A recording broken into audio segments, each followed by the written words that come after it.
आज हम स्टार्ट करने जा रहे हैं अवतार क्वेश्चन बैंक इकोनॉमिक्स क्लास 12 का। ठीक है, ये यूपी बोर्ड एग्ज़ाम 25 के लिए है, 2025 के लिए है, जिसमें चैप्टर वाइज सभी क्वेश्चंस दिए हुए हैं। इकोनॉमिक्स आर्ट साइड वाले बच्चों के लिए भी और कॉमर्स साइड वाले बच्चों के लिए भी। इसमें 5 मॉडल पेपर दिए हुए हैं, लेकिन सबसे पहले हम थ्योरी को डिस्कस करेंगे। मॉडल पेपर से पहले जो भी क्वेश्चंस दिए गए हैं पहले हम उनको डिस्कस करेंगे, और ये आपको बोर्ड एग्ज़ाम में बहुत हेल्प करेगा। ठीक है, तो हम इकोनॉमिक्स का खंड ख का फर्स्ट चैप्टर समष्टि अर्थशास्त्र यहाँ पे स्टार्ट करने वाले हैं, जिसमें सबसे पहले दिया गया है fast track revision. Fast track revision में जो भी चैप्टर के अंतर्गत जो भी इम्पोर्टेंट पॉइंट्स हैं उसको शॉर्ट में दिया गया है, तो हम उस पर बात करेंगे। जिसमें सबसे पहले दिया हुआ समष्टि अर्थशास्त्र का अर्थ। ठीक है, तो समष्टि अर्थशास्त्र में समग्र अर्थव्यवस्था और इसकी समस्याओं एवं संभावनाओं का अध्ययन किया जाता है। समग्र अर्थव्यवस्था क्या है? देखो बच्चों, आर्थिक क्रियाओं के योग से अर्थव्यवस्था बनती है। ठीक है, हमें पता होना चाहिए कि आर्थिक क्रियाएं कौन कौन सी होती है। ये हमने 11th में भी क्लियर करा है कि आर्थिक क्रियाएं कौन कौन सी होती है। अगर हम उनका योग कर दें तो हमारी अर्थव्यवस्था बन जाती है। तो एक अर्थव्यवस्था के अंतर्गत कौन कौन सी समस्याएं आती है और उन समस्याओं को और सॉल्व करने के लिए कौन कौन सी संभावनाएं हो सकती है, उसके ऊपर कार्य किया जाता है। ठीक है, समष्टि अर्थशास्त्र क्षेत्रीय, राष्ट्रीय व अंतर्राष्ट्रीय अर्थव्यवस्थाओं की आत्मनिर्भरता को समझाने का प्रयास करता है। किसका प्रयास करता है? क्षेत्र की अर्थव्यवस्था हो या फिर राष्ट्र की हो या फिर अंतर्राष्ट्र के स्तर की बात की जा रही हो, तो अपनी अर्थव्यवस्था कैसे आत्मनिर्भर है, खुद को अर्थव्यवस्था के द्वारा कैसे एक कार्य को और कम से कम साधन में अधिक से अधिक किया जा सकता है। ठीक है, इस अर्थव्यवस्था के अंतर्गत सामूहिक इकाइयों पर विचार नहीं किया जाता। किस पर? सामूहिक इकाइयों पर विचार किया जाता है, यह व्यक्तिगत आय से नहीं। ठीक है, मतलब इस अर्थशास्त्र के अंतर्गत सामूहिक इकाइयों पर विचार किया जाता है। समष्टि अर्थशास्त्र के अंतर्गत सामूहिक इकाइयों पर कार्य किया जाता है, किसी पर्टिकुलर इकाई पर कार्य नहीं किया जाता। जैसे दिया हुआ व्यक्तिगत आय से नहीं, अपितु राष्ट्रीय आय से संबंधित होता है। समष्टि अर्थशास्त्र के अंतर्गत राष्ट्रीय आय आएगी। अगर व्यक्तिगत आय की बात आ रही है तो वो हमारा व्यष्टि अर्थशास्त्र का भाग है। ठीक है, इसके अंतर्गत विशाल समूह में कौन कौन से दे रखा है? जैसे कि कुल रोजगार, कुल राष्ट्रीय उत्पादन, राष्ट्रीय आय, सामान्य कीमत स्तर आदि का अध्ययन किया जाता है। क्लियर? तो विशाल समूह मतलब अगर हम देखें तो ये राष्ट्र की बात हो रही है, तो एक राष्ट्र में कुल रोजगार कितना है, कुल राष्ट्रीय उत्पादन कितना हो रहा है, राष्ट्रीय आय कितनी है, सामान्य कीमत स्तर कितना है, तो इस सब यह सभी समष्टि अर्थशास्त्र के अंतर्गत आता है। आगे डेफिनेशन दी गई है प्रोफेसर बोल्डिंग के अनुसार। समष्टि अर्थशास्त्र में व्यक्तिगत मात्राओं का अध्ययन नहीं किया जाता, अपितु इन मात्राओं के योग का। इसमें किसकी बात होगी? योग की बात होगी। इन मात्राओं के योग का अध्ययन किया जाता है। समष्टि अर्थशास्त्र में व्यक्तिगत इकाइयों का अध्ययन नहीं किया जाता, अपितु इन मात्राओं के योग का अध्ययन किया जाता है। ठीक है, इसका संबंध व्यक्तिगत आय से नहीं बल्कि राष्ट्रीय आय से होता है। किससे होता है? राष्ट्रीय आय से। और आगे दिया हुआ है बच्चों समष्टि अर्थशास्त्र का उद्भव कैसे हुआ। ठीक है, तो देखो एक अर्थशास्त्री थे जो कि ब्रिटिश के थे, ब्रिटिश अर्थशास्त्री। चलो इसको भी पढ़ लेते हैं। इसमें कहा गया है कि समष्टि अर्थशास्त्र का उद्भव एक अलग शाखा के रूप में ब्रिटिश अर्थशास्त्री जॉन मेनाल्ड कीन्स ने वर्ष 1936 में अपने प्रसिद्ध पुस्तक the general theory of employment, interest and money में किया। देखो सबसे पहले इसमें 3 से 4 आपके ऑप्शनल क्वेश्चन बनते हैं। सबसे पहले तो अर्थशास्त्री कहाँ के थे? ब्रिटिश के। ठीक है, उनका पूरा नाम जॉन मेनाल्ड कीन्स। ठीक है, और उन्हें कब किया है? तो 1936 में। किसमें? अपनी पुस्तक में। पुस्तक का नाम बहुत मेन है बच्चे, पुस्तक का नाम the general theory of employment, interest and money में किया। ठीक है। अलग शाखा की, ये अर्थशास्त्र की एक शाखा है, दो शाखा है, एक व्यष्टि अर्थशास्त्र, दूसरा समष्टि अर्थशास्त्र। तो समष्टि अर्थशास्त्र का उद्भव किसने किया है? जॉन मेनाल्ड केन्स ने। जॉन मेनाल्ड केन्स की इस पुस्तक ने समस्त दृष्टिकोण को बदलते हुए एक नई कार्यप्रणाली तथा अर्थव्यवस्था के विभिन्न क्षेत्रों की परस्पर निर्भरता का परीक्षण करते हुए समष्टि अर्थशास्त्र को जन्म दिया। जन्मदाता भी कहे जाते हैं वो समष्टि अर्थशास्त्र के कौन? John Maynard Keynes. इन्होंने क्या किया कि समस्त दृष्टिकोण को बदलते हुए जो भी दृष्टिकोण थे अर्थव्यवस्था को लेके उनको चेंज करा इन्होंने और नई कार्यप्रणाली को ये सामने लेके कि किस प्रकार से एक अर्थव्यवस्था की सभी समस्याओं पर काम किया जा सकता है, उस पर कंट्रोल किया जा सकता है। ठीक है। आगे हम चलते हैं। आगे दिया हुआ है समष्टि अर्थशास्त्र की विषय वस्तु। विषय वस्तु मतलब इसके अंदर कौन कौन से सब्जेक्ट आते हैं। ठीक है। तो फर्स्ट दिया हुआ है आपका राष्ट्रीय आय व रोजगार का सिद्धांत, मेन है सबसे ज़्यादा। इसमें किसके बारे में बात की जाती है? राष्ट्रीय आय। तो यह इसका मेन पॉइंट है, राष्ट्रीय आय। ठीक है। राष्ट्रीय आय व रोजगार का सिद्धांत है। सामान्य मूल्य स्तर और मुद्रास्फीति भी इसके अंतर्गत आते हैं। व्यापार चक्र का सिद्धांत, आर्थिक विकास का निर्धारण इसके द्वारा होता है। भुगतान और विनिमय दर का संतुलन समष्टि अर्थशास्त्र की विषय वस्तु है। तो बच्चों ये 5 पॉइंट है, ये आपको एज इट एज याद होनी चाहिए। ओके। आगे चलते हैं। समष्टि अर्थशास्त्र का महत्व। समष्टि अर्थशास्त्र का महत्व कहाँ कहाँ पे है? ठीक है। तो देखो, अर्थशास्त्र की कार्यप्रणाली को समझने में सहायक। समष्टि अर्थशास्त्र किस में हेल्प करता है कि अर्थशास्त्र के अंतर्गत जो भी कार्य का किए जाते हैं उसकी कौन कौन सी प्रणाली अपनाई जाती है उसमें यह हेल्प करता है। आर्थिक नीति निर्धारण में सहायक होता है। आर्थिक नीति निर्धारण मतलब कि फाइनेंशियल पॉलिसी जो बनाई जाती है उनको डिसाइड करने में, डिसीजन लेने में हेल्प करता है। आर्थिक नियोजन में, फाइनेंशियल प्लानिंग में ये हेल्पफुल है। मौद्रिक समस्याओं व सामान्य बेरोजगारी के विश्लेषण में भी सहायक है। मौद्रिक समस्या, मुद्रा से रिलेटेड जो भी हमारी समस्या होती है और नॉर्मल जो हमारी बेरोजगारी है उसमें ये सहायक होती है। व्यापार चक्रों व व्यष्टि अर्थशास्त्र के विश्लेषण और विकास में सहायक। किस में? व्यापार चक्र में समष्टि अर्थशास्त्र अपना महत्वपूर्ण योगदान देता है। व्यष्टि अर्थशास्त्र का अगर हम विश्लेषण करें या फिर व्यष्टि अर्थशास्त्र के अगर हम विकास की बात करें तो उसमें भी समष्टि अर्थशास्त्र का महत्व है। आगे दिया हुआ है समष्टि और व्यष्टि में पारस्परिक निर्भरता। बच्चे, पारस्परिक निर्भरता का मतलब है कि एक दूसरे पर निर्भर। ठीक है। पारस्परिक निर्भरता मतलब एक दूसरे पर निर्भर है। समष्टि व्यष्टि पर निर्भर है और व्यष्टि समष्टि पर निर्भर होता है। मतलब कह सकते हैं कि दोनों ही एक सिक्के के दो पहलू हैं। जिसमें हमारा फर्स्ट दिया हुआ है, जैसे जब तक व्यक्तिगत इकाइयों की जानकारी प्राप्त नहीं होती तब तक व्यापक स्तर पर आर्थिक निष्कर्ष नहीं निकाले जा सकते। जैसे देखो बच्चे, आपको अगर किसी ग्रुप के बारे में जानकारी अगर आपको चाहिए या फिर हम ले सकते हैं कि क्लास 12 के बच्चों के बारे में अगर हमको जानकारी चाहिए तो हमको हर एक बच्चे के बारे में पता होना चाहिए। तो व्यष्टि अर्थशास्त्र हेल्प करता है। अगर हम व्यष्टि अर्थशास्त्र का अध्ययन कर लेते हैं उसके बाद ही हम समष्टि अर्थशास्त्र को समझ सकते हैं।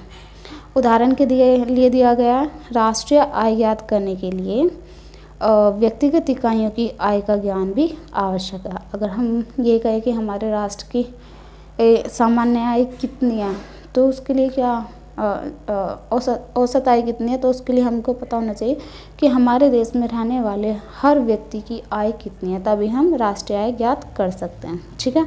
आगे चलते हैं। सेकंड में दिया हुआ है सामान्य कीमत स्तर की विवेचना में वस्तुओं व साधनों के कीमत सिद्धांत का विश्लेषण भी आवश्यक। सामान्य कीमत स्तर, अगर हमको नॉर्मल प्राइस लेवल ज्ञात करना है उसके लिए हमको वस्तुएं जो हम बना रहे हैं और उसमें जो भी साधन है उसका प्राइस हमको पता होना चाहिए। अगर हमको नॉर्मल रेट निकालना है तो उस वस्तु को बनाने में जिन जिन साधनों का प्रयोग हुआ है उन साधनों का प्राइस भी हमको पता होना चाहिए, तभी हम सामान्य कीमत स्तर याद कर सकते हैं। आगे है व्यक्तिगत आर्थिक क्रियाओं का योग ही अर्थव्यवस्था की आर्थिक क्रियाओं का निर्धारण करता है। व्यक्तिगत आर्थिक क्रियाओं, ठीक है। हमारे देश में हम भारत की बात करें तो हमारे देश में हर व्यक्ति के द्वारा जो भी आर्थिक क्रियाएं की गई, अगर हम उसका योग करें तभी हम देश की अर्थव्यवस्था की आर्थिक क्रियाओं का निर्धारण कर सकते हैं। जैसे पर व्यक्ति कितना उपभोग कर रहा है, एक व्यक्ति कितनी बचत कर रहा है, विनियोग कितने हो रहे हैं, रोजगार कितना हो रहा है। अगर इन सब का हम निर्धारण करते हैं तभी हम अर्थव्यवस्था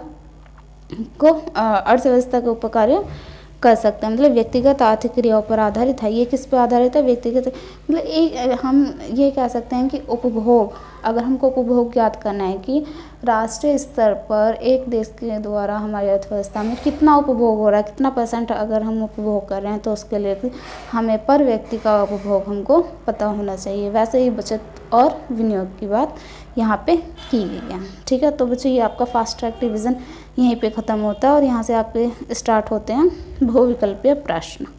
चलो आइए आओ इनको भी कर लेते हैं।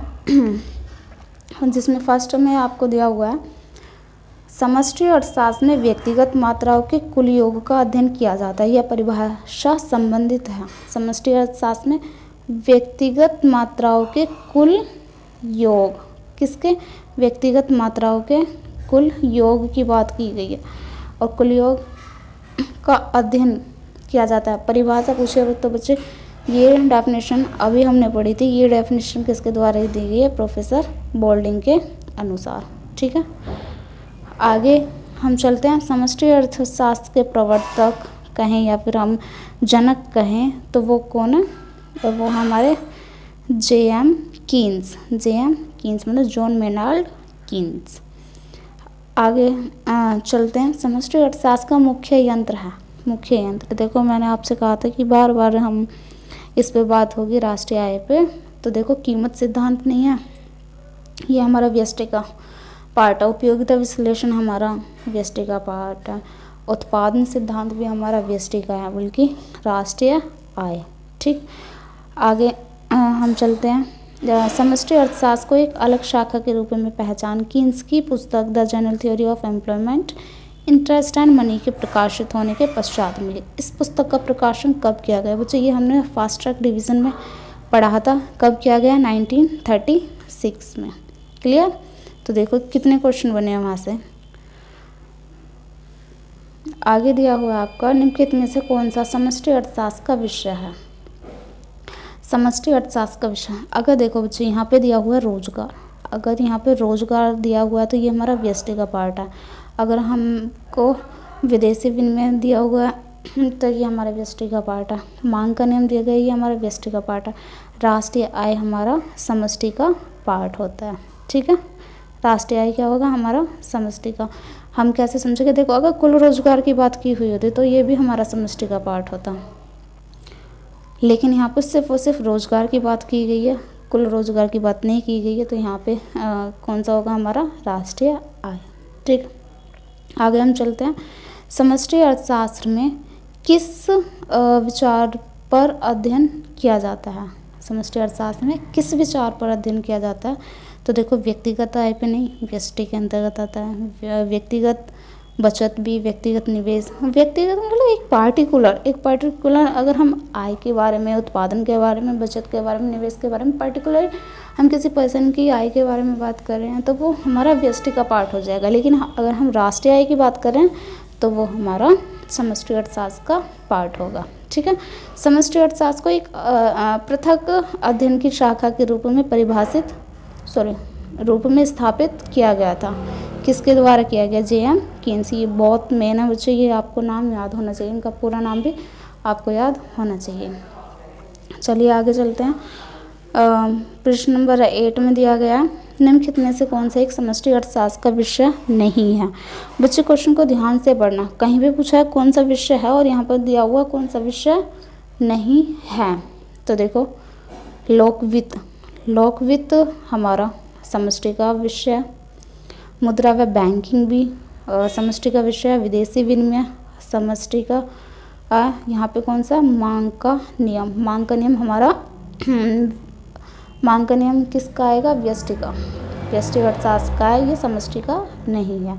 तो बच्चे यहाँ पे हमारे बहुविकल्पीय प्रश्न भी समाप्त होते हैं। आइए आगे करते हैं अति लघु उत्तरीय प्रश्न, जिसमें क्वेश्चन 1 दिया गया है कि समष्टि अर्थशास्त्र के अंतर्गत किन किन महत्वपूर्ण विषयों का अध्ययन किया जाता है। और देखो ये वेरी इंपॉर्टेंट क्वेश्चन है जो कि 2024 में, 23 में और 2020 में आ चुका है।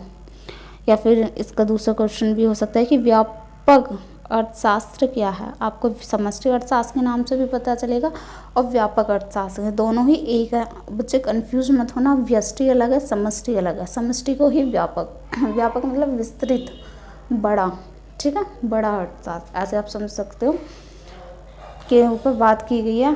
तो आइए इसका अर्थ देख लेते हैं कि व्यापक या समष्टि या फिर वृद्ध। देखो 3 नाम यहीं पे दिए हुए हैं, क्लियर होना चाहिए और आपको। व्यापक, समष्टि और वृद्ध अर्थशास्त्र आर्थिक विश्लेषण की वह शाखा है जिसमें संपूर्ण अर्थव्यवस्था, बच्चे आ गया ना, संपूर्ण अर्थव्यवस्था अथवा इकाइयों के समूह, इकाई नहीं बल्कि इकाइयों के समूह का अध्ययन किया जाता है। समष्टि अर्थशास्त्र के अंतर्गत महत्वपूर्ण विषय कौन कौन से, जैसे कुल रोजगार, कुल राष्ट्रीय उत्पादन, राष्ट्रीय आय, सामान्य कीमत, स्तर आदि का अध्ययन किया जाता है। ये हम पहले भी पढ़ चुके हैं फास्ट ट्रैक रिवीजन में कि इसके अंतर्गत संपूर्ण अर्थव्यवस्था पे बात की जाती है या फिर इकाइयों के समूह पे बात की जाती है। और बच्चे जब आपको कुल रोजगार, कुल राष्ट्रीय उत्पादन, राष्ट्रीय आय या फिर सामान्य कीमत स्तर देखने को मिले तो आप समझना कि यहाँ पे समष्टि अर्थशास्त्र दिया हुआ है। क्वेश्चन नंबर 2 पे चलते हैं। आर्थिक अध्ययन के 2 उदाहरण दीजिए। आर्थिक अध्ययन के 2 उदाहरण, तो देखो 2 बहुत अच्छे इसमें उदाहरण दिए गए। कुल रोजगार की बात की गई है फर्स्टली। सेकंड, समग्र मांग, मांग नहीं ओनली मांग का नियम नहीं, मांग का नियम तो हमारे व्यष्टि का हो जाएगा। यहाँ पे समग्र मांग, पूरे देश की मांग कितनी है, तो ये हमारा समष्टि अर्थशास्त्र का पार्ट हो जाएगा। आगे दिया हुआ बच्चे प्रश्न नंबर 3 में दिया हुआ है समष्टि अर्थशास्त्र का एक अलग शाखा के रूप में विकास किसने किया। तो ये भी हम पढ़ चुके हैं, किसने किया है? ब्रिटिश अर्थशास्त्री। कौन थे? ब्रिटिश अर्थशास्त्री। नाम क्या है जिनका? John Maynard Keynes. इन्होंने किसमें करा है? अपनी प्रसिद्ध पुस्तक का नाम the general theory of employment, interest and money में किया। कब किया? सन आपको याद होना चाहिए, 1936 में प्रकाशित होने के पश्चात किया। ठीक है, आगे देखो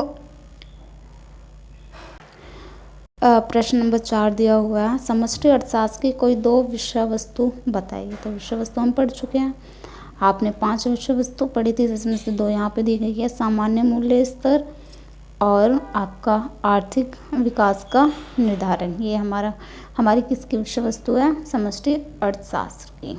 क्लियर? आगे चलते हैं बच्चे प्रश्न नंबर 5 पे। समष्टि और व्यष्टि अर्थशास्त्र में पारस्परिक निर्भरता के कोई 2 बिंदु बताइए। पारस्परिक निर्भरता अभी हमने पढ़ा कि दोनों ही एक दूसरे पर निर्भर है, दोनों ही एक सिक्के के 2 पहलू है। जिसमें फर्स्ट यहाँ पे दिया हुआ है सामान्य कीमत स्तर की विवेचना में वस्तु एवं साधनों के कीमत सिद्धांत का विश्लेषण होता है। सामान्य कीमत स्तर की विवेचना में किसका? वस्तुओं व साधनों की कीमत सिद्धांत का विश्लेषण होता है। सेकंड में दिया हुआ है व्यक्तिगत आर्थिक क्रियाओं का योग ही अर्थव्यवस्था की आर्थिक क्रियाओं का निर्धारण करता है। व्यक्तिगत आर्थिक क्रियाओं का योग ही अर्थव्यवस्था की आर्थिक क्रियाओं का निर्धारण करता है। मतलब हम ऐसे भी समझ सकते हैं कि पर्सन टू पर्सन किए जाने वाले कार्य, ठीक है, देश में जो भी लोग रह रहे हैं, जो भी देश के निवासी हैं, उनके द्वारा जो भी क्रियाएं की जा रही है, आर्थिक क्रियाएं की जा रही है, वो डिसाइड करते हैं कि देश का आर्थिक विकास कैसा होगा। क्लियर? ठीक है, आगे चलते हैं प्रश्न नंबर 6 पे। समष्टि अर्थशास्त्र के उद्भव से आप क्या समझते हैं? समष्टि अर्थशास्त्र के उद्भव से आप क्या समझते हैं? तो इसमें उद्भव किसने किया? सबसे पहले आपके माइंड में आना चाहिए अर्थशास्त्री का नाम, क्या नाम है? John Maynard Keynes. कहाँ पे कराया इन्होंने? अपनी प्रसिद्ध पुस्तक, और पुस्तक का नाम the general theory of employment, interest and money में किया। सन कौन से है? 1936 में। और ये कौन थे? ये ब्रिटिश के अर्थशास्त्री थे। कहाँ के अर्थशास्त्री थे? ब्रिटिश के। कीन्स से पहले के अर्थशास्त्री क्लासिक परंपरा के समर्थक थे, लेकिन वर्ष 1929 की वैश्विक मंदी ने एक नई विचारधारा को जन्म दिया। हाँ, ये भी है कि प्रोफेसर कीन्स से पहले भी जो अर्थशास्त्री थे वो क्लासिकी परंपरा के थे, ठीक है। उन्होंने भी इस पे काम किया था, लेकिन जब 1929 की विश्वव्यापी मंदी छा गई थी, उस टाइम पे जॉन मेनाल्ड कीन्स सामने आए और उन्होंने नई विचारधारा दी, जिससे संपूर्ण विश्व की अर्थव्यवस्था, संपूर्ण देश की अर्थव्यवस्था का विकास हुआ। मतलब ये कह सकते हैं कि अर्थव्यवस्था बिल्कुल गिर गई थी, जिसको इन्होंने पटरी पर ये लेके आए, अपनी नई विचारधाराओं को, अपने नए विचारों को ये सामने लेके आए, जिन्होंने अर्थव्यवस्था को लाने में बहुत हेल्प करी, अर्थव्यवस्था को सही राह पर लाने में बहुत हेल्प करी। देखिए, कार्य तो बहुत करते हैं, लेकिन सही कार्य सभी करें ये पॉसिबल नहीं है, बल्कि जो जिसमें निपुण होता है वही उस कार्य को बहुत अच्छे से कर सकता है। तो यही कह सकते हैं कि इनसे पहले भी बहुत सारे अर्थशास्त्री थे जिन्होंने अर्थव्यवस्था को सुधारने का कार्य किया, लेकिन वो नहीं कर पाए। जब 1929 में विश्वव्यापी मंदी छाई, तो वहाँ पे प्रोफेसर कीन्स सामने आए और उन्होंने अपनी विचारधारा दी, जिसके द्वारा अर्थव्यवस्था को सुधारा गया। ठीक है, आगे चलते हैं। यहाँ से हमारे लघु उत्तरीय प्रश्न स्टार्ट होते हैं, जिसमें प्रश्न नंबर 1 दिया हुआ है, समष्टि अर्थशास्त्र के अर्थ को स्पष्ट करते हुए परिभाषित कीजिए। ये हम 2 से 3 बार शॉर्ट में भी पढ़ चुके हैं, फास्ट ट्रैक रिवीजन में भी पढ़ चुके हैं। तो ये यहाँ पे लॉन्ग आपका शॉर्ट क्वेश्चन पूछा है और इसको हम वेरी शॉर्ट में पढ़ चुके हैं। तो आइए हम यहाँ अभी इसको क्लियर करते हैं। समष्टि अर्थशास्त्र में समग्र अर्थव्यवस्था, कैसी अर्थव्यवस्था? समग्र अर्थव्यवस्था और इसकी समस्याओं और संभावनाओं का अध्ययन किया जाता है। ठीक है, समग्र अर्थव्यवस्था हम इस पर पहले ही बात कर चुके हैं। इसमें जो भी समस्याएं आती हैं और उनको सुधारने की कौन कौन सी संभावनाएं हैं, उस पर कार्य किया जाता है। समष्टि अर्थशास्त्र क्षेत्रीय, राष्ट्रीय, अंतर्राष्ट्रीय अर्थव्यवस्थाओं की आत्मनिर्भरताओं को समझाने का प्रयास करता है। ठीक है, इस अर्थव्यवस्था के अंतर्गत सामूहिक इकाइयों पर विचार किया जाता है। ये भी पढ़ चुके हैं, सामूहिक इकाइयों पर विचार किया जाता है। यह व्यक्तिगत आय से नहीं अपितु राष्ट्रीय आय से संबंधित होता है। इसके अंतर्गत विशाल समूहों जैसे कि कुल रोजगार, कुल राष्ट्रीय उत्पाद, राष्ट्रीय आय, सामान्य कीमत स्तर आदि का अध्ययन किया जाता है। ठीक है, तो कुछ नया नहीं है, बस वही क्वेश्चन है जो हम वेरी शॉर्ट में और फास्ट ट्रैक रिवीजन में पढ़ चुके हैं। यहाँ पर डेफिनेशन दी हुई है प्रोफेसर बोल्डिंग के अनुसार, जो हम पीछे भी पढ़ चुके हैं, तो इसको हम स्किप करके आगे चलते हैं।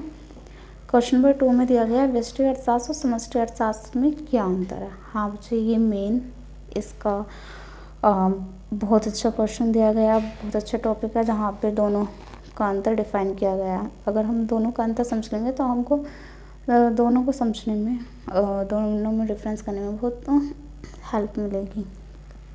तो आइए चलते हैं। अंतर का आधार दिया हुआ है व्यष्टि और समष्टि अर्थशास्त्र दिए हुए हैं। फर्स्ट में दिया हुआ है अर्थ।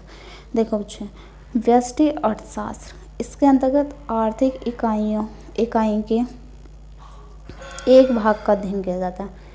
आर्थिक इकाई के एक भाग का अध्ययन किया जाता है, जैसे एक उत्पादक के बारे में या फिर एक उपभोक्ता के बारे में बात हो रही हो, एक व्यक्ति की आय के बारे में बात की जा रही हो, किसी वस्तु के मूल्य के बारे में बात की जा रही हो।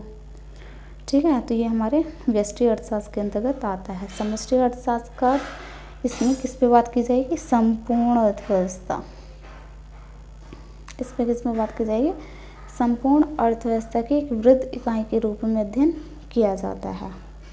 उद्देश्य, व्यष्टि अर्थशास्त्र का क्या उद्देश्य है? संसाधनों का सर्वोत्तम आवंटन, साधनों का सर्वोत्तम मतलब जो भी हमको साधन प्रोवाइड है, हमारे पास में जो भी साधन है हम उसको कितने अच्छे से हम उनका प्रयोग कर सकते हैं। मतलब हम कह सकते हैं कि कम से कम साधनों में से ज़्यादा आवश्यकता को संतुष्ट करना हमारा व्यष्टि अर्थशास्त्र का उद्देश्य होता है। जबकि समष्टि अर्थशास्त्र में साधनों का पूर्ण रोजगार व विकास करना है। जो भी हमारे पास में संसाधन है उनसे पूर्ण रोजगार की स्थिति ज्ञात करनी और देश का विकास करना हमारा समष्टि अर्थशास्त्र के अंतर्गत आता है। उपकरण में हम देखते हैं कि व्यष्टि अर्थशास्त्र में क्या है? मांग और पूर्ति। इसके मुख्य उपकरण क्या है? मांग और पूर्ति। जबकि समष्टि अर्थशास्त्र के उपकरण क्या है? समग्र मांग एवं समग्र पूर्ति। दोनों के उपकरण मांग और पूर्ति है, लेकिन समष्टि अर्थशास्त्र में समग्र मांग पे बात की गई है और समग्र पूर्ति पे बात की गई है। आगे दिया हुआ है इसकी समस्या व्यष्टि अर्थशास्त्र के अंतर्गत मुख्य समस्या क्या है? कि समस्या है कीमत निर्धारण। किसी भी वस्तु का प्राइस कैसे डिसाइड होगा, ठीक, क्या प्राइस होना चाहिए, तो ये व्यष्टि अर्थशास्त्र की मुख्य समस्या है। वहीं समष्टि अर्थशास्त्र में इसकी मुख्य समस्या आय व रोजगार का निर्धारण है कि आय कितनी होगी और रोजगार कितना उपलब्ध हो सकता है, ये इसकी मुख्य समस्या है। उदाहरण में दिया हुआ है व्यष्टि अर्थशास्त्र के जैसे व्यक्तिगत मांग, व्यक्तिगत पूर्ति, कीमत निर्धारण आदि इसके उदाहरण हैं। और समष्टि अर्थशास्त्र के उदाहरण क्या? राष्ट्रीय आय, मुद्रास्फीति, मौद्रिक आपूर्ति आदि इसके उदाहरण हैं। तो बच्चों देखो एग्जाम्पल से ही हमारा क्लियर हो रहा है कि अगर पर्टिकुलर यूनिट पे बात की है, चाहे वो मांग पूर्ति के बारे में हो, आय के बारे में हो, कीमत के बारे में हो, तो वो हमारा व्यष्टि का भाग होगा। और अगर समग्र के ऊपर, कुल के ऊपर बात की गई तो वो हमारा समष्टि का भाग होगा। ठीक है, आगे चलते हैं क्वेश्चन नंबर 3 पे। समष्टि अर्थशास्त्र की दृष्टि से अर्थव्यवस्था के चार प्रमुख क्षेत्रों का वर्णन कीजिए, अथवा खुली अर्थव्यवस्था में आय के चक्राकार प्रवाह में कौन कौन से क्षेत्र होते हैं। ठीक है बच्चे, दोनों तरह से क्वेश्चन पूछ सकता है। आपको क्वेश्चन को सबसे पहले आपको क्वेश्चन को बहुत अच्छे से पढ़ना है कि एक्चुअल में वो पूछ क्या रहा है। तो समष्टि अर्थशास्त्र की दृष्टि से अर्थव्यवस्था के 4 प्रमुख क्षेत्र कौन से हैं? अर्थव्यवस्था के 4 प्रमुख क्षेत्र, ठीक है, किससे? समष्टि अर्थव्यवस्था की दृष्टि से। या फिर पूछ सकता है कि खुली अर्थव्यवस्था में आय के चक्राकार प्रभाव में कौन कौन से क्षेत्र होते हैं। तो चलो इसके उत्तर आगे पढ़ते हैं कि समष्टि अर्थव्यवस्था की दृष्टि से अर्थव्यवस्था के 4 प्रमुख क्षेत्र निम्न हैं, जिसमें पहला आता है आपका परिवार, दूसरा आपका आता है फर्म, तीसरा आपका आता है सरकार और चौथा आपका आता है विदेशी क्षेत्र। ठीक है, चारों सबसे पहले आपको चारों का नाम याद होना चाहिए। समष्टि अर्थव्यवस्था की दृष्टि से अर्थव्यवस्था के 4 प्रमुख क्षेत्र कौन कौन से? परिवार, फर्म, सरकार और विदेशी क्षेत्र। ये हमारी खुली अर्थव्यवस्था के बारे में बात की गई है, तो इसमें हमारा विदेशी क्षेत्र इंक्लूड होगा। ठीक है, परिवार क्षेत्र जिन वस्तुओं एवं सेवाओं का उपभोग उपभोक्ताओं द्वारा किया जाता है, जिन वस्तुओं सेवाओं का उपभोग उपभोक्ताओं द्वारा किया जाता है उसे परिवार क्षेत्र कहते हैं। परिवार क्या करता है? देखो, परिवार में वस्तुओं का या फिर सेवाओं का उपभोग करते हैं। हम लोग भी एक परिवार का हिस्सा है, तो हम लोग क्या करते हैं? हम अपनी ज़रूरत को पूरी करने के लिए क्या करते हैं? वस्तुओं सेवाओं का उपभोग करते हैं। उसे हम क्या कहते हैं? परिवार। और यहाँ पे परिवार किसी एक पर्टिकुलर परिवार की बात नहीं हो रही है।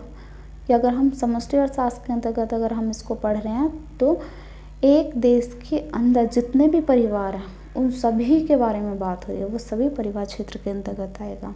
ठीक है, इस क्षेत्र में परिवार क्षेत्र का उत्पादन के घटकों का स्वामी भी परिवार होता है। इस क्षेत्र में परिवार क्षेत्र के उत्पादन के घटकों का स्वामी भी कौन होता है? परिवार होता है। उत्पादन के घटकों का स्वामी।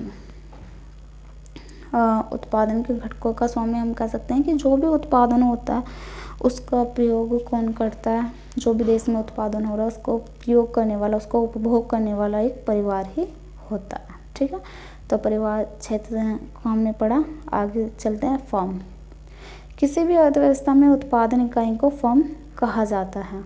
किसी भी अर्थव्यवस्था में उत्पादन इकाई को मतलब वो इकाई जहाँ पे उत्पादन हो रहा है। हम देश की बात कर रहे हैं, हम समष्टि अर्थशास्त्र को पढ़ रहे हैं, तो संपूर्ण देश में जिस भी वस्तु का या सेवाओं का उत्पादन हो रहा है वो सभी फर्म के अंतर्गत आएगा। तो अर्थव्यवस्था में उत्पादन इकाई को फर्म कहा जाता है। किसी फर्म के कारोबार के संचालन का दायित्व उद्यमियों का होता है। ठीक है, उद्यमी ही उत्पादन पराक्रम में नियोजन करता है। नियोजन करता है मतलब जो उद्यमी होता है वही क्या करता है, उत्पादन करता है, उसको प्लान करता है कि उद्यम कैसे करना है, किस वस्तु को करना है। इन आगतों में नियोजन के उपरांत उद्यमी उत्पादन प्रक्रिया का संचालन करता है। इन आगतों में नियोजन के बाद मतलब जो भी इनपुट्स हैं उसके पास में उन सब की प्लानिंग करने के बाद में वो देखता है कि उत्पादन का प्रोसेस क्या होगा, किस प्रकार से इसको किया जाएगा। उसका उद्देश्य वस्तुएं एवं सेवाओं का उत्पादन कर उन्हें बाजार में बेचकर लाभ प्राप्त करना होता है। ठीक है, तो एक उद्यमी का जो मुख्य उद्देश्य है वो क्या होता है, वस्तु को बाजार में बेचकर, वस्तु और सेवा को बाजार में बेचकर लाभ प्राप्त करना होता है। यहाँ पे आपको समझ में आया फर्म। फर्म क्या होती है, वो इकाई जहाँ पे उत्पादन हो रहा है, चाहे वस्तु का हो रहा हो चाहे सेवा का हो रहा हो, और उत्पादन कौन करता है, उद्यमी। उद्यमी का मेन पर्पस क्या होता है, प्रॉफिट अर्न करना। वो वस्तु या सेवाओं का उत्पादन करके उसको मार्केट में सेल करके लाभ प्राप्त करता है। ठीक है, आगे हम देखते हैं थर्ड पॉइंट दिया हुआ है सरकार। तो सरकार विकसित और विकासशील दोनों प्रकार के देशों में निजी पूंजी वाली क्षेत्र के अतिरिक्त पूंजीवादी क्षेत्र के अतिरिक्त राज्य में उसके अनुरूप एक संस्था होती है। तो देखो सरकार विकसित देशों में भी होती है और विकासशील देशों में भी होती है। ठीक है, दोनों प्रकार के देशों में निजी पूंजीवादी क्षेत्र के अतिरिक्त राज्य में उसके अनुरूप एक संस्था होती है। सरकार उत्पादन कार्य भी करता है, कई प्रकार के कर लगाता है तथा नागरिकों के कई प्रकार के सार्वजनिक सेवाएं उपलब्ध कराता है। तो गवर्नमेंट का काम क्या होता है, गवर्नमेंट विकसित देशों में पाई जाती है, विकासशील देशों में भी पाई जाती है। ठीक है, और उसका काम क्या होता है सरकार का, कि सरकार समय समय पर अपनी सेवाएं लोगों को प्रोवाइड कराती है। उसके बदले वो क्या करती है कि टैक्स लगाती है, कर लगाती है, जो उसका आय का मुख्य स्रोत है। आय के द्वारा, कर के द्वारा वो अपनी आय प्राप्त करती है और उस अर्न करी गई, उस कमाई गई आय को और लोगों की सेवाओं पर वो खर्च करती है। ठीक है, आगे देखो दिया हुआ है फोर्थ पॉइंट हमारा विदेशी क्षेत्र। तो विदेशी क्षेत्र वस्तु और सेवाओं के निर्यात द्वारा परिवार और सरकार से राजस्व प्राप्त करता है। विदेशी क्षेत्र क्या करता है, वस्तु और सेवाओं को निर्यात द्वारा। विदेशी क्षेत्र वो विदेश का क्षेत्र, विदेशी क्षेत्र कौन सा, जो हमारे देश के बाहर के देश हैं वो हमारे लिए सभी विदेशी क्षेत्र के अंतर्गत आएंगे। वो क्या करेंगे कि अपने यहाँ पे वस्तुओं और सेवाओं का उत्पादन करेंगे और दूसरे देशों में, समझो हमारे देश में वो उस वस्तु का निर्यात कर रहे हैं, वो निर्यात कर रहे हैं, उनके द्वारा वो निर्यात कहा जाएगा और हमारे द्वारा उसको प्राप्त करना आयात कहा जाएगा। ठीक है, निर्यात द्वारा वो क्या करेंगे, जो भी उसको उस वस्तु का उपभोग करेगा, उपभोग कौन करेगा, परिवार। तो परिवार से और सरकार से वो क्या प्राप्त करेंगे, राजस्व प्राप्त करता है।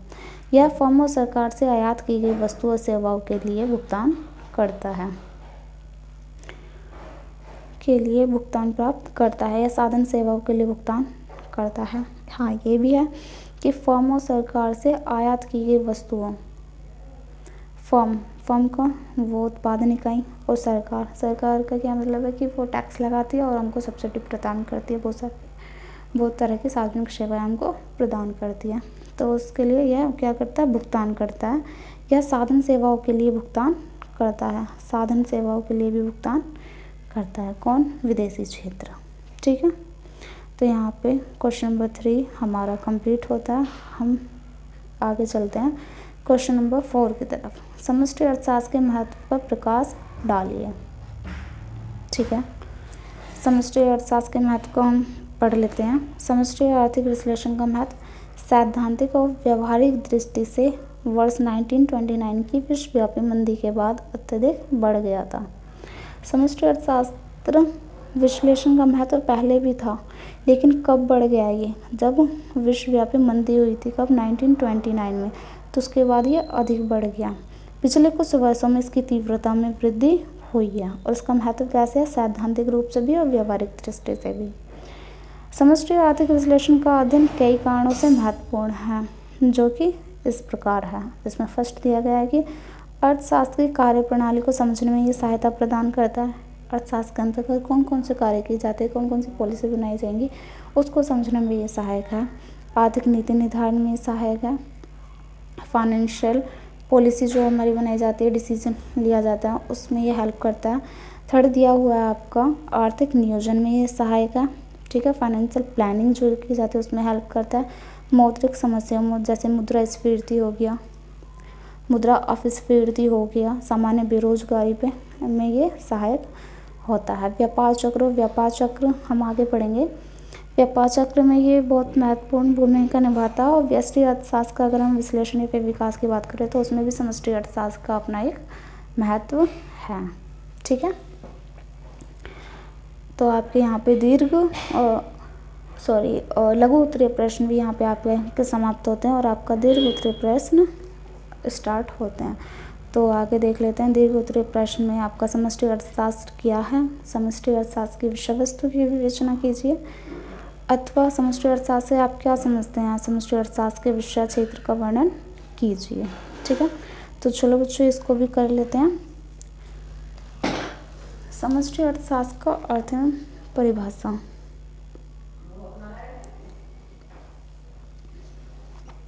ये हम पढ़ चुके हैं। समष्टि अर्थशास्त्र के अंतर्गत आर्थिक व्यवस्था का संपूर्ण रूप से अध्ययन किया जाता है। किसका?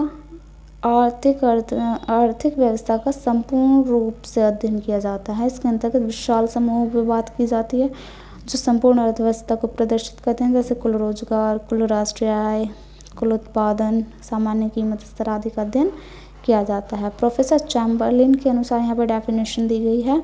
समष्टि अर्थशास्त्र कुल संबंधों की व्याख्या करता है। देखो बच्चों कितनी छोटी सी और इतनी अच्छी डेफिनेशन दी गई है। ये आपके याद करने के लिए बहुत अच्छी है और इजी है। बहुत ही छोटी सी आप डेफिनेशन, अगर आपसे अर्थ पूछा तो आप डेफिनेशन भी डेफिनेटली लिख के आना चाहे तो पूछा नहीं गया हो, लेकिन आप डेफिनेशन दोगे तो उससे आपको अच्छे मार्क्स मिलेंगे। ठीक है, तो प्रोफेसर चैम्बरलिन के अनुसार दी गई है समष्टि अर्थशास्त्र कुल संबंधों की व्याख्या करता है, मतलब कुल के ऊपर बात करता है। कुल चाहे रोजगार की बात हो, कुल बेरोजगारी की बात हो, कुल उत्पादन की बात हो, कुल उपभोग की बात हो। ठीक है, तो ये कुल से संबंध है। आगे दिया हुआ है समष्टि अर्थशास्त्र की विषय वस्तु। समष्टि अर्थशास्त्र की विषय वस्तु के अंतर्गत निम्न सम्मिलित है। फर्स्ट में दिया हुआ है राष्ट्रीय आय एवं रोजगार का सिद्धांत। किसका? राष्ट्रीय आय का, रोजगार का। समष्टि अर्थशास्त्र के अंतर्गत प्रमुख रूप से अर्थव्यवस्था में रोजगार व राष्ट्रीय आय का निर्धारण शामिल है, क्योंकि यही अनैच्छिक बेरोजगारी का कारण बनते हैं। अर्थव्यवस्था में रोजगार कितना है, जैसा रोजगार होगा वैसे राष्ट्रीय आय निकल के आएगी। ठीक है, देखो बच्चों, अगर एक परिवार में भी चार लोग काम करते हैं तो उस परिवार की आय भी अच्छी होगी, और अगर उस परिवार में एक व्यक्ति कार्य कर रहा है तो उस परिवार की आय कम होगी। ठीक है, तो उसी प्रकार से अगर देश में ज़्यादा से ज़्यादा रोजगार है तो राष्ट्रीय आय भी अधिक से अधिक होगी, क्योंकि ये अनैच्छिक बेरोजगारी का कारण बनते हैं।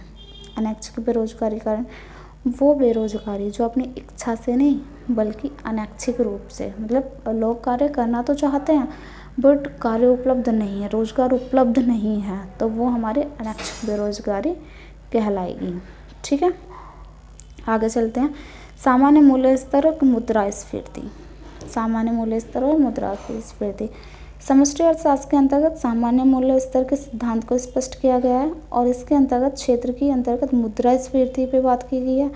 अपस्फीति दर क्या होगी, अत्यधिक मांग कितनी होगी, समग्र मांग, कीमत निर्धारण आदि को समाहित का विश्लेषण करने का प्रयास किया गया है। ठीक है, मुद्रास्फीति, मुद्रा अपस्फीति दर क्या होगी, अत्यधिक मांग कितनी हो सकती है, समग्र मांग, ये सभी हमारे समष्टि अर्थशास्त्र की विषय वस्तु हैं।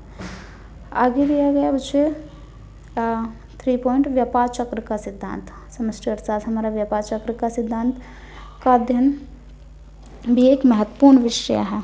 व्यापार चक्र में जैसे व्यापार चक्र में समृद्धि व मंदी के समय रोजगार में उतार चढ़ाव आदि का भी अध्ययन किया जाता है। बच्चे आपने देखा होगा कोरोना के टाइम पे ज़्यादातर रोजगार जो थे, लोगों की जॉब बंद हो गई थी, दुकानें बंद हो गई, तो वो कैसा समय था, वो मंदी का समय था। ठीक है, वो मंदी का समय था। तो ऐसे में क्या होता है कि रोजगार में क्या होता है, उतार चढ़ाव होता है। इसके संतुलन के लिए कई नीतियों का निर्माण किया जाता है। इसके लिए बहुत सारी पॉलिसी लेके आती है गवर्नमेंट, जिससे पूर्ण रोजगार, निर्गत तथा आय के स्तर पर संतुलन के साथ आर्थिक स्थिरता को प्राप्त करना मुख्य लक्ष्य माना जाता है। मुख्य लक्ष्य किसका माना जाता है, पूर्ण रोजगार और निर्गत तथा आय के स्तर पर संतुलन, कि पूर्ण रोजगार की स्थिति हो, ठीक है, निर्गत और आय के स्तर में संतुलन हो, निर्गत और आय का जो हमारा स्तर है वो कैसा हो, वो बैलेंस हो, आर्थिक स्थिरता को प्राप्त करना इसका मुख्य लक्ष्य माना जाता है। 4th पॉइंट दिया गया है आर्थिक विकास का निर्धारण। आर्थिक विकास का निर्धारण, समष्टि अर्थशास्त्र किसी देश में आर्थिक विकास के निर्धारण में सहायक होता है। देश का विकास हमारे अर्थव्यवस्था पर निर्भर करता है। ठीक है, इसी उद्देश्य से आर्थिक विकास के सिद्धांत को समष्टि अर्थशास्त्र की एक महत्वपूर्ण शाखा के रूप में विकसित किया गया। इस सिद्धांत के अंतर्गत आय का सृजन हो गया, निवेश की दोहरी भूमिका हो गई, कैपिटल स्टॉक हो गया, स्थिरता में मुद्रास्फीति या फिर मुद्रास्फीति के बिना, दोनों तरह से स्थिरता हो सकती है, मुद्रास्फीति या फिर मुद्रास्फीति के बिना, तथा आय या मांग की दर में वृद्धि आदि समाहित है। कि आर्थिक विकास हमारा किस किस पे डिपेंड करता है, हम ये कह सकते हैं कि आय सृजन पे करता है, निवेश की दोहरी भूमिका पे करता है, कैपिटल स्टॉक पे निर्भर करता है, स्थिरता कैसी है, मुद्रास्फीति के साथ या फिर मुद्रास्फीति के बिना, दोनों प्रकार से, या फिर आय कितनी है और मांग की दर में वृद्धि कितनी है। तो ये सभी आर्थिक विकास का निर्धारण करने में समष्टि अर्थशास्त्र हमारी हेल्प करता है। भुगतान और विनिमय दर का संतुलन सिद्धांत। भुगतान और विनिमय दर किसी भी देश की अर्थव्यवस्था के महत्वपूर्ण आर्थिक मानदंड है। आर्थिक मानदंड कौन कौन से, भुगतान और विनिमय दर। जहाँ भुगतान एक और आर्थिक लेन देन है, वही विनिमय दर उस दर का निर्धारण है। भुगतान मतलब आप पेमेंट जो कर रहे हो वो क्या, वो लेन देन है। भुगतान किसके बदले का होता है, आप कोई वस्तु परचेज करते हो उसके बदले आप भुगतान करते हो उस वस्तु का। वही विनिमय दर उस वस्तु का विनिमय दर, उसका एक्सचेंज रेट कह सकते हैं, उसका एक्सचेंज रेट, कोई भी वस्तु प्राप्त करने के लिए उसके बदले आपको कितना मूल्य चुकाना है, वो उसकी दर क्या होगी निर्धारण करता है, जिस पर किसी देश की मुद्रा का विदेशी मुद्राओं के लिए विनिमय किया जाता है।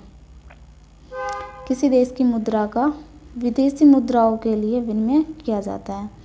इस सिद्धांत के अंतर्गत सभी प्राप्तियां जैसे पूंजी का हस्तांतरण, आयातित वस्तु के लिए भुगतान आदि का अध्ययन किया जाता है।